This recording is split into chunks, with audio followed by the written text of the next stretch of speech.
Va a ser difícil resumir la enorme cantidad de aportes que hemos tenido durante el día.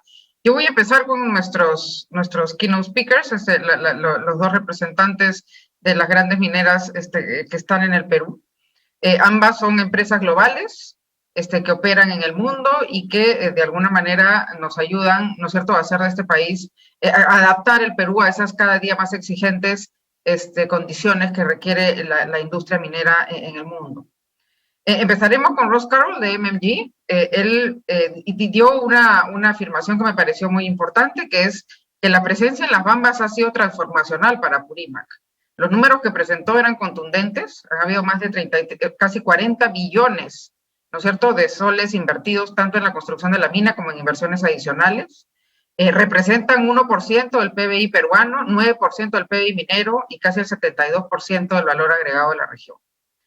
Son el 92% de los ingresos de Apurímac y el 15% de las exportaciones de cobre, y presentó unos gráficos muy impresionantes de las mejoras en los indicadores sociales de Apurímac. Cuando uno ve la brecha entre la pobreza del Perú y la de la región Apurímac, ya casi se han cerrado, se ha reducido de manera muy importante.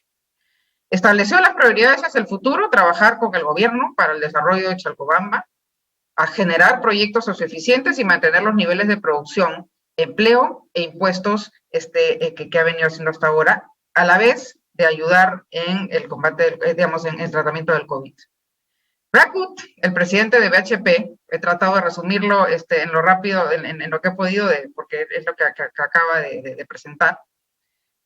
Primero, básicamente, empresas como BHP piensan en el largo plazo, y eso es sumamente importante, porque es un compromiso, ¿no es cierto?, con el país y con la operación, y por ello, de alguna manera, viene atado a la sostenibilidad de las operaciones.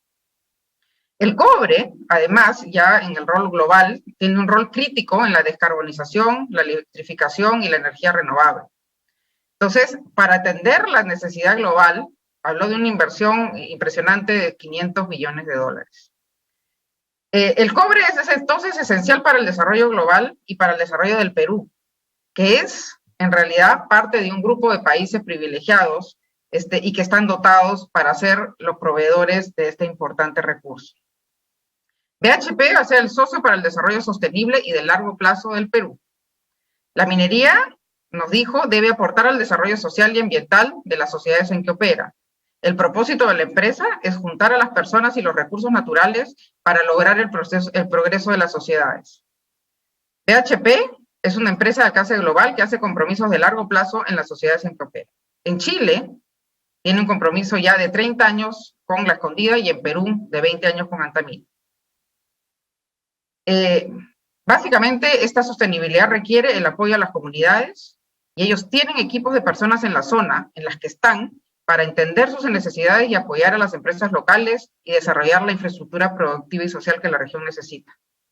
Apoyan también la capacitación de sus trabajadores, la equidad de género y la educación de los niños y jóvenes de la región, así como el entrenamiento de los profesores. Son pues un motor de desarrollo sectorial de la región y también de los sectores económicos, ya que mantienen contratos de largo plazo con el sector eléctrico. Básicamente, Antamina, y yo creo que esto es algo que compartimos todos, ha sido exitosa en desarrollar sus proyectos en el Perú. Concluyó, los recursos peruanos son sustanciales y que con las condiciones correctas, las oportunidades que se presentan se van a concretar. Esto es básicamente lo que nos expusieron las empresas mineras que están en nuestro país. Y de acá ya quisiera un poco resumir lo que tuvimos en la mañana en los dos temas importantes. Primero, el consenso para el desarrollo sostenible y luego con la minería en el largo plazo. Empezamos con el tema de los consensos para el desarrollo sostenible. Roque Benavides nos dijo que la inversión, la privada y pública, es el principal motor del progreso económico que permite el desarrollo de un país. Walter Gutiérrez dijo una frase interesante, que es la ventaja competitiva de Chile y el Perú es la minería, y que no habrá desarrollos fundamentales no habrá derechos fundamentales de las personas sin crecimiento económico. La responsabilidad social, dijo Roque Benavides, tiene que pasar de un concepto antiguo donde la empresa es el centro que es un rol más asistencialista de la empresa, a un concepto más moderno de pacto global, donde la empresa, Estado y sociedad tienen responsabilidad compartida. Las empresas tienen que ocuparse de una inversión eficiente y responsable con una visión de responsabilidad social compartida. El Estado tiene que definir reglas, generar un entorno favorable a la inversión, proveer servicios básicos y asegurar la distribución eficiente de la riqueza. Roel Sánchez, el ex rector de la UNSA, recalcó que había ausentismo del Estado, había informalidad en su representación y había un exceso de burocracia. En tercer lugar están las comunidades. Tienen que abrirse a conocer los beneficios que da la empresa privada y coadyuvar a un clima de entendimiento y desarrollo de las capacidades para un trabajo conjunto. Concluyó que hay que trabajar en un plan de desarrollo concertado, que es pasar una visión sectorial del desarrollo a una visión más de desarrollo territorial. Aquí es que entra el defensor del pueblo, Walter Gutiérrez, y que dice que en realidad necesitamos hacer un pacto por el desarrollo de la minería, pero con respecto a los derechos humanos. Dijo que la minería y los derechos fundamentales no son gratis, cuestan. Las empresas no pueden prosperar en unas sociedades que fracasan. La reducción de la pobreza que hemos alcanzado en todos estos años se detuvo en los últimos años porque nos aparcamos en una crisis política sin salida. Incluso antes de la pandemia ya sufríamos brechas sociales importantes que se agravaban con la pandemia y que hay que empezar a cerrar. Por eso propuso un pacto de desarrollo de la minería y un vínculo de ese desarrollo con el desarrollo de derechos fundamentales. Dijo que los requisitos para tener éxito en este pacto entre la minería, el desarrollo minero y el desarrollo de los derechos fundamentales eran dos. Primero, había que reconocer que no habíamos tenido éxito y que había que capitalizar en nuestros errores. Roque Benavides dijo algo parecido, que hemos avanzado, pero que aún nos falta. Es decir, la discusión de crecimiento y desigualdad aún subsiste, millones de personas siguen en la pobreza extrema y sin acceso a servicios públicos, el cambio climático continúa, tenemos altos niveles de informalidad y un déficit de infraestructura productiva y social. El otro tema, la otra condición, teníamos que evitar el cortoplacismo, es decir, estacionarnos en el corto plazo sin saber a dónde ir. Y para ello teníamos que terminar con algunos mitos. El primer mito es que el Perú, en realidad la mayoría de los peruanos está en contra de la minería. Recalcó que en el Perú existen 100 unidades mineras activas y 82 conflictos, de los cuales solo el 12%, o sea, 10 casos, son casos de oposición a la minería. La mayoría de los conflictos se dan por un tema de relacionamiento. El otro mito es que las leyes y las constituciones son los únicos motores de cambio y que el poder político es temporal y limitado. Por ello propuso implementar desde la Defensoría una unidad que permita perfeccionar los procesos de diálogo y hacer el seguimiento del cumplimiento de los acuerdos. También dijo que para ello se requiere que entre el desarrollo de los proyectos un conjunto de indicadores de evolución de los derechos humanos. La propuesta de Roel Sánchez de crear un centro de solución de conflictos en las universidades le pareció al defensor del pueblo una idea muy feliz, ya que para innovar y mejorar la gestión del diálogo, los jóvenes son cada vez más importantes en la toma de decisiones. Andrés Barbé, el embajador chileno, resaltó que hay que prestar atención a la generación que viene, pues son los jóvenes los que van a recoger lo hecho para mandar en el futuro. Luego vino Max Hernández con una muy inspiradora charla sobre el proceso de construcción de consensos. Dijo que en realidad en castellano no hay una traducción exacta para lo que se llama consensus building, que es el énfasis en el proceso mismo de la construcción del consenso y no en su resultado. Habló que los actores del proceso de construcción de consenso tienen que contar con la confianza de los ciudadanos para así evitar la tentación de salir al público y transar los procesos, o truncar los procesos, perdón. Para ello, los actores deben empezar por conocerse y escucharse entre sí. La condición sine qua non para que esto tenga éxito es que tiene que haber confianza y mucho mutuo respeto, y que la confianza ha sido muy dañada por la pandemia y la crisis política. Roel Sánchez, el rector de la UNSA, incorporó la noción de transparencia para generar esa confianza. Dijo Max Hernández que cada actor tiene que encontrarse con el otro para construir esa confianza, y que todo encuentro en un primer momento tiende a ser un encontronazo.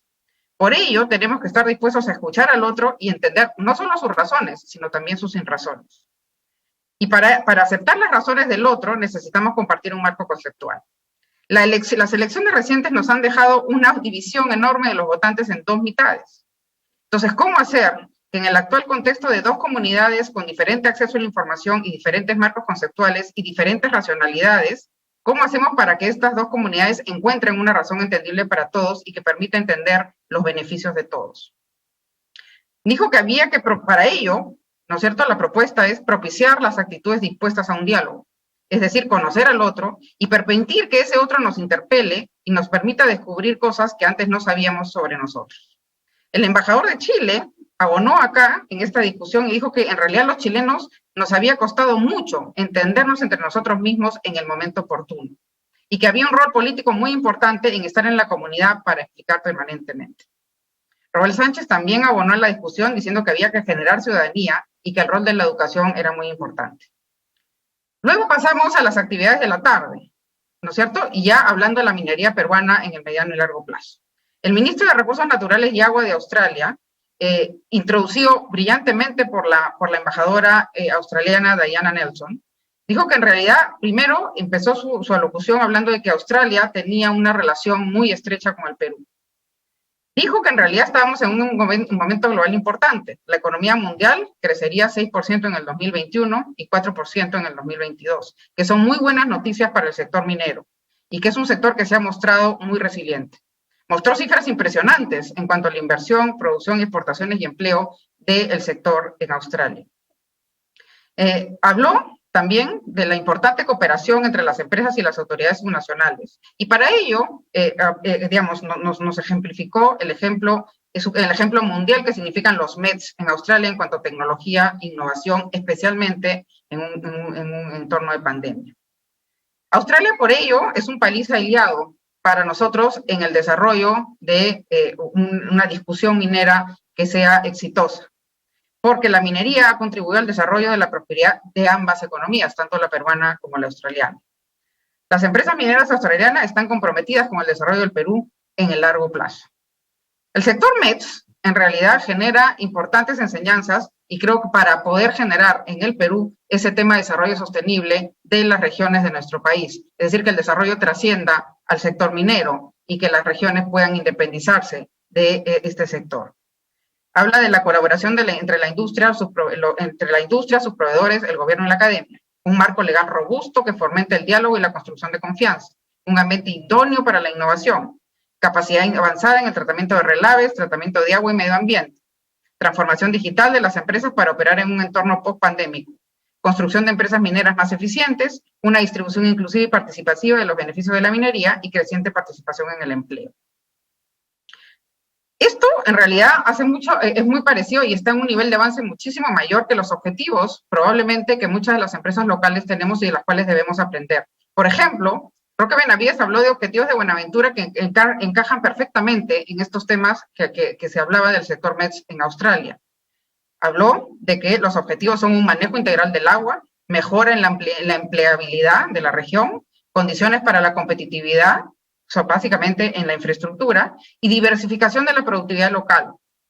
Ahí, el embajador de Chile habló una cosa que yo comparto, que es muy bueno tener minería, pero no es tan bueno depender únicamente de ella. Y entonces tenemos, digamos, en estos objetivos de las empresas peruanas, que aprender mucho probablemente de los encadenamientos que el sector ha generado en un país como Australia. Australia, en este sentido, como país aliado, nos va a permitir, primero, compartir experiencias con el Perú, ayudarnos a establecer un programa de desarrollo para las regiones peruanas y oportunidades enormes para compartir tecnología. Julio Velarde nos habló ya de un tema macroeconómico mucho más amplio. Dijo que en realidad el aporte de la minería a la economía peruana ya la conocemos y es innegable. No solamente es el 10% del PBI y el 60% de las exportaciones, sino recalcó la importancia de la cadena exportadora para lograr la competitividad. Y básicamente, dijo que el Perú había crecido, tiene un crecimiento muy por encima, o casi el doble del promedio regional, básicamente impulsada por la inversión minera. Recalcó o describió algunos estudios donde dicen que los países son los que tienen crecimiento basado en las exportaciones y que a la minería se le añade crecientemente la agroindustria. Dijo que repetir la experiencia asiática del crecimiento de exportaciones por la industria ligera ya se habría agotado, y que el único país en la región que queda con ese tipo de modelo es México. A pesar de la buena performance de la economía peruana, hay sectores que no se han beneficiado. Y eso no es por un problema del sector minero, es un problema que tenemos en parte por la baja calidad de los servicios públicos y la poca eficiencia en la regulación y la falta de liderazgo político. La minería tiene un potencial enorme y eso lo demuestran Noruega, Australia, Nueva Zelanda, Canadá, que son países que se han hecho ricos gracias a la minería. Esto lo enfatizó muy claramente Juan Luis Kruger. El crecimiento, pues, es un proceso sostenido que requiere del sector privado más que del sector público, concluyó. El CRU, el grupo, básicamente lo que nos dijeron es que la pandemia había implicado la mayor caída en el PBI global de los últimos 40 años. Y a ello le ha seguido el mayor crecimiento también de los últimos 40 años, lo cual coincide, ¿no es cierto?, con el ministro australiano en que estamos en un año, digamos, importante para el sector. Lo que sí nos dijo es que esto más que un superciclo parece que estamos en un ciclo de negocios muy puntual.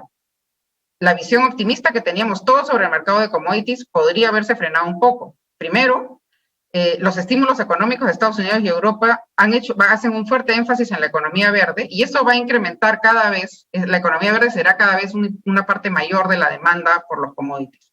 Sin embargo, en China sí hay un cambio en el modelo económico que busca una menor dependencia del sector inmobiliario y una mayor dependencia y una mayor importancia hacia el consumo interno. Eso, de alguna manera, hace pensar, ¿no es cierto?, que eso podría jugar adversamente en el tema de los commodities. Hay un pipeline enorme de proyectos en el mundo, pero hay una creciente incertidumbre sobre la viabilidad social de esos proyectos. Acá Luis Rivera dijo que en esta situación la competitividad se hace cada vez más importante en un ecosistema cada vez más exigente, lo que incluye que la discusión sobre impuestos sea de alguna manera enmarcada en este nuevo ecosistema global. Julia Torreblanca y Juan Luis Kruger dijeron que las empresas peruanas vienen adoptando estándares ESG crecientemente, básicamente porque se lo exigen los inversionistas y los reguladores. Esto es más aún en las empresas que cotizan en los mercados de capitales. Entonces, la mayor demanda de la economía verde y vehículos eléctricos que van a generar digamos, el acondicionamiento para un superciclo de los commodities, en verdad encuentran en mayor estándar ESG, de alguna manera, una limitación para que este megaciclo dure muchísimo más tiempo. Finalmente, ya entramos en el ámbito local, el ministro de Energía y Minas, sí, de alguna manera ratificó que hay un portafolio enorme en el Perú de casi de 50.000 millones de dólares. Anotó que se está trabajando, hay una mesa de trabajo entre el MEF, el MINEM y la Sociedad Nacional de Minería, Petróleo y Energía. Julia Torreblanca resaltó la importancia del ministerio en el desarrollo de los proyectos mineros en el Perú. La política del Ministerio de Energía y Minas habló de la revisión y modernización de la Ley General de Minería y habló de una nueva ley para la mediana y pequeña minería. En realidad, esto contrarrestaría con la Comisión Minera para el Desarrollo Sostenible, que de alguna manera llegó a la conclusión que no se necesitaba necesariamente una nueva ley, aunque sí hay cosas que probablemente habría que adaptar.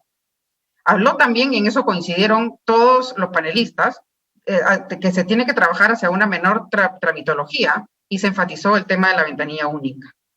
También habló de una mayor presencia del sector en las regiones, una mayor presencia multisectorial, de energía y minas, agricultura y el Ministerio de Cultura.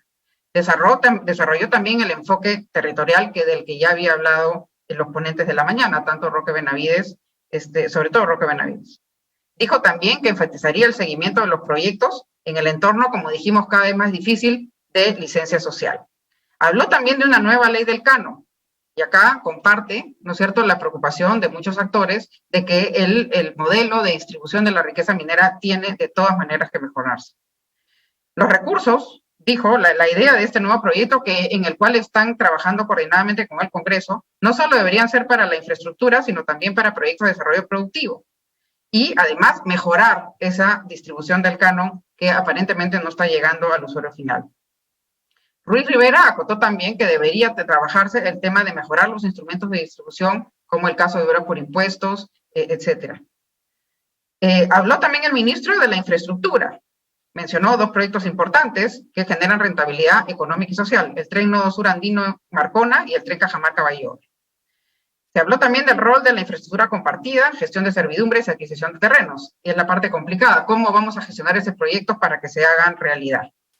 Luis Rivera acotó que los proyectos de infraestructura tienen que estar engranados en un plan integral, tienen que estar, ¿no relacionados. Un puerto, se tiene que entender cómo van a hacer estos para estar integrados en el Plan Integral de Infraestructura que permita maximizar su rentabilidad económica y social. El gobernador regional de Apurímac, Baltasar Lantarón, nos dijo que ya hay un compromiso de las Bambas para el adelanto del Cano. Esto coincide con lo expresado por Óscar en la mañana y Julia Torreblanca en la importancia que tienen los proyectos mineros en los ingresos de las regiones. Son en realidad casi la parte fundamental de los ingresos de esa región. La región ya viene trabajando una cartera de proyectos, dijo, para invertir con los candados adecuados. Reconoce que no se puede soltar el dinero tan fácilmente porque hay que cuidar el dinero digamos, que llega a las regiones. La meta, pues, es cerrar las brechas de salud y educación e infraestructura y en agricultura y la conectividad para ganar mercados. Ese es el objetivo. La necesidad, habló también, y esto coincide con todos, es que necesitamos generar el consenso para el desarrollo de Apurímac. Esto enmarca muy bien en el tema de desarrollo territorial. Y la minería tiene que ser la palanca para ese desarrollo. Se necesitan soluciones creativas para lograr esos consensos, empresa, Estado y comunidad. Creo que lo dicho por Max Hernández en la mañana nos puede ayudar a conseguir esos consensos. Necesitamos, pues, relaciones sostenibles y no solo soluciones de conflictos.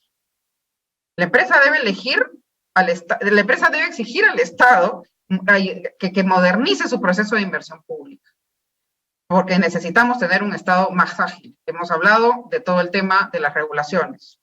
Necesitamos un Estado tanto a nivel nacional como a nivel subnacional. Por supuesto, Julia Torreblanca comparte plenamente la necesidad de regulaciones más eficientes. Creo también, y esto lo dijo el defensor del pueblo, no solo las regulaciones van a lograr los cambios. Necesitamos, obviamente, generar los consensos, hacer política y mejorar la gestión. Dijo también que necesitamos adecuar la ley de minería a los tiempos actuales para potenciar la cadena de valor del sector y desarrollar las industrias de valor agregado. Esto está en coincidencia con lo que nos dijo el Ministerio de Energía y Minas, donde básicamente se quiere adecuar la ley del canon para que también contribuya al desarrollo productivo y establezca un mayor desarrollo productivo en la región. Dijo, pues, concluyó que no solo se requiere aumentar la competitividad, sino generar la riqueza que se concrete en oportunidades de desarrollo. Es decir, todos estamos pensando en que en realidad necesitamos que las regiones sepan qué hacer una vez que se va la minería. Es decir, hay que independizar a las regiones del desarrollo de las minerías, que es un poco lo que dijo Roque Benavides. Es decir, necesitamos, ¿no es cierto?, que en realidad la responsabilidad no sea solo del sector minero, la sociedad en su conjunto tiene que planear qué hacer con su futuro. Eso es básicamente el resumen del día de hoy. Muchísimas gracias.